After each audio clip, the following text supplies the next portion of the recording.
Hi everyone. So this is my craft room outside. It's a bit windy today and the dog is in it. So this is a wooden summer house shed that I designed. So this is the front. It has two windows, one, two and double doors. It has a window down the side as well. And I want to talk a little bit about how it is, how we made it and stuff like that. So I wanted double doors because I wanted to be able to sort of open it up in the summer, you know, and get a lot of air in. But currently I only use one door. It works fine for me. Let's go in. It's certainly breezy outside. Let's put the light on because now it's gone dark outside. Let me just lock the door. And this is where I need more than one hand. Right, so this is technically a wooden structure. There is, as you can see, some cracking. Now, I expected this because this, at the end of the day, is a wooden shed that was fully lined and insulated. And there is more pictures on my Facebook page if you Sally Foss Creative Corners, if you want to go and have a look from how it was built, all the different stages and obviously how we got to it. But there is movement because at the end of the day wood will decrease and increase with the weather conditions. So there is a little bit of that tiny cracking. I suppose I could blame my brother who put it in, saying he didn't do a perfect job, but you know, he does this for a living. So we expect this in you know, maybe in a few years time, then we'll redo it. And obviously that seam there, can you see, it's just where the boarding was. So every part of this craft room started off as like literally wooden. I paid a little bit extra to have the decent structure to it. So from inside, what we did is we insulated it with really thick insulation. We did that everywhere, so that was the wall, ceiling and the floor all got insulated. When I designed the space, I done a lot of work beforehand, deciding how I wanted the layout, where I wanted things, which then in turn give me an idea of where to have sockets, the height of things, so like the height of the window, etc, etc. Obviously I knew I was going to have a double door, and we haven't yet talked about my sewing error, but that'll be another video for another day. So basically I knew where everything was going. I have a heater in here. They are wall heaters that you can put up on the wall. However, there's mine there. I left it freestanding because every element of my craft room, if you can see, all the way around, has something on it. And what I didn't want to do is take up a wall space, for example there, with just a heater on it, that I couldn't have nothing else below it or above it. So for me, having it freestanding, I can move it around. It's quite an expensive one, and it lets off a lot of heat. It's also got lots of different features that, when it's frosty and stuff, that it can come on and obviously maintain the temperature of the room. What I sometimes do, and I'm only talking when it's extremely cold, so like the height of winter, that if I want to come out here and craft, which we know crafting is generally a sort of autumn winter sort of time of year where we do most of it, is I'll come in for maybe half an hour, just switch it on. There's different settings, heats and stuff. I just bung it up fairly high, and obviously it then warms the room up by the time I come in. What we also did is these windows come with, they were designed, now they're not double glazed. From the outside, as you saw, is being double glazed really took away the character of the space, and I didn't really want that. However, I want something that's going to, keep the warmth in. So basically they are, I'm getting close to one, there is like little latches, and I put some rubber sealing, they're like draft excluders all the way around, The window was pretty tight anyway. I mean, I can open it up in the summer. I don't open the windows. This window is fixed. This one, and obviously this one isn't. However, in the summer, I just open the door up and I have this little really cute cotton reel weight, and I just open the door up and it actually lets a lot of fresh air and stuff in. So I don't really need to do that. It is really windy outside. You cannot feel any wind in here. You can't feel any draft in here. It is quite a cold day. It's been quite wet and miserable, but I mean, it's not cold in here. I may only need the heater on for like 5 or 10 minutes, and it does the job.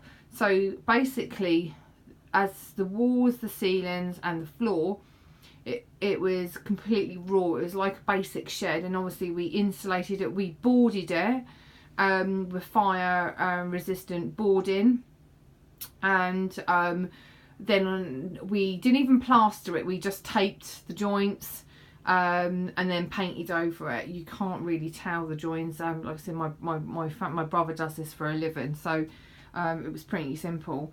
And what we then had is I decided to have this style light fitting.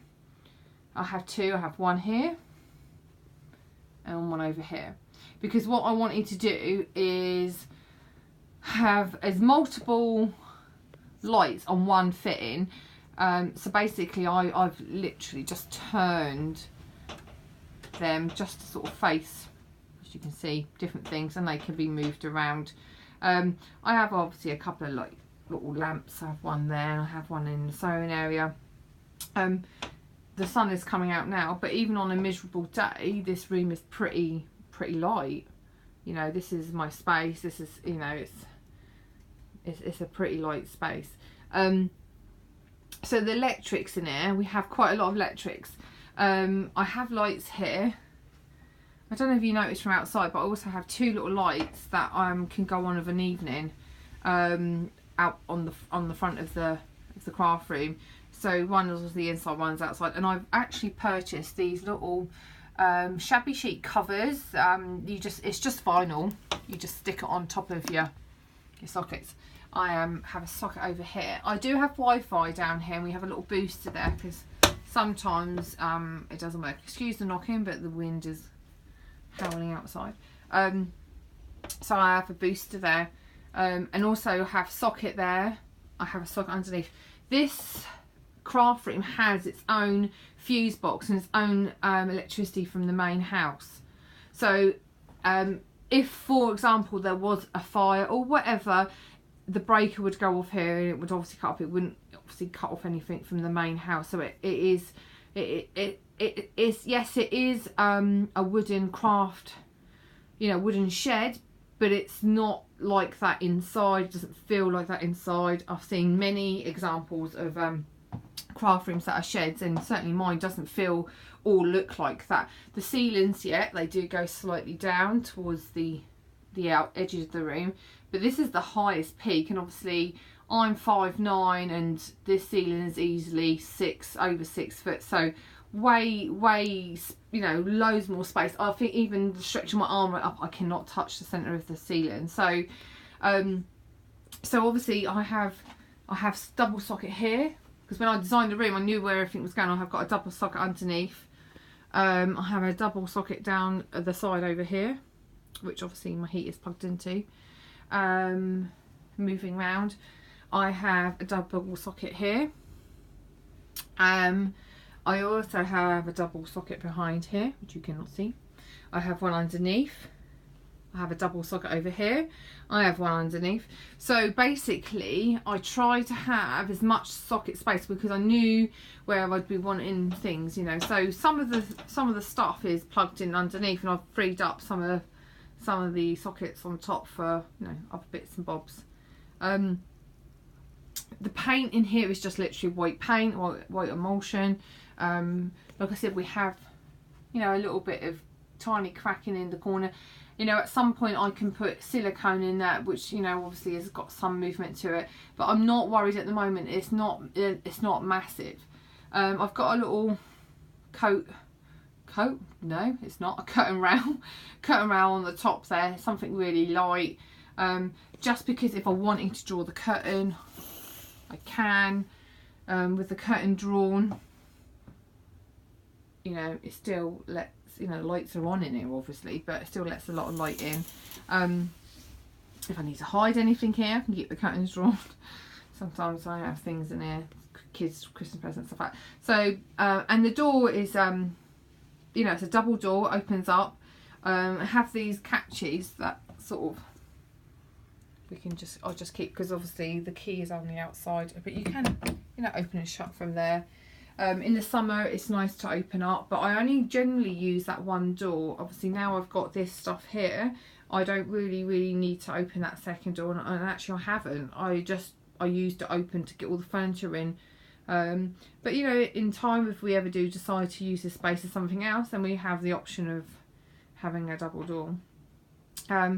So it's fully lined. The laminate is just cheap laminate from B&Q. It's nothing special. Everything, like I said, every part of this room was insulated, you know, with really top quality insulation. I do believe if you're going to spend a you know, a certain amount of time, and also have this as a creation space, a workspace, you know, something, this is like, if crafting is your job, you need to be comfortable within your environment. You need to make sure you have, you know, lots of things, and you need to be able to sort of make sure that the damp, the moisture, I have never had a problem with anything going damp. I know a lot of people said, oh, you know, does this, I've never had any of that. I've never had any problems with any condensation. I've never had that on the windows. It's quite, like I said, in the summer it's quite cool. And as I said, you know, my garden is south facing, but obviously the sun is behind, you know, it's not directly facing into the windows. It's a comfortable space to work in. So if you're going to do this, you need to invest that planning process of making that space, doing all that, you know. Like I said, we insulated it, we put all the wiring where we need to, we then plasterboard it, we taped and joined the, you know, the joins and stuff. We didn't plaster it at all, it's not plaster, and we just painted over it. It is simple as that. We literally put the flooring down. I have got a skirting board all the way around, because, you know, you're going to finish off your room, you know, making it look, you know, good. So I have skirting boards, and the blinds were just basic blinds. I just fitted them in. Again, this window is slightly lower, because obviously where we have the drop in the sort of the roof in there, but also I knew that I needed a certain amount of space underneath the window. But you know, these two windows open, the door opens, it's light, it's breezy, but also it does keep the warmth in here. I've only got to have the heater on probably for half an hour. If it's really cold, I'll probably put it on half an hour before I come in, but while I'm in here, I'll turn it down really low, and it was just enough to keep the chill off the room.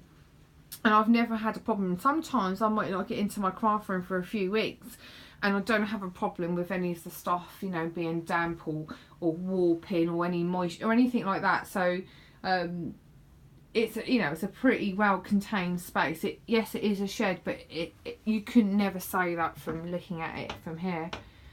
If you have any questions about anything, like I said, on my Facebook group, it shows you the beginning of making the craft room actually until and all this point, and actually how I designed the space and you know, and things like that. So if you've got any questions, please let me know, and have a great day. See you later. Bye bye.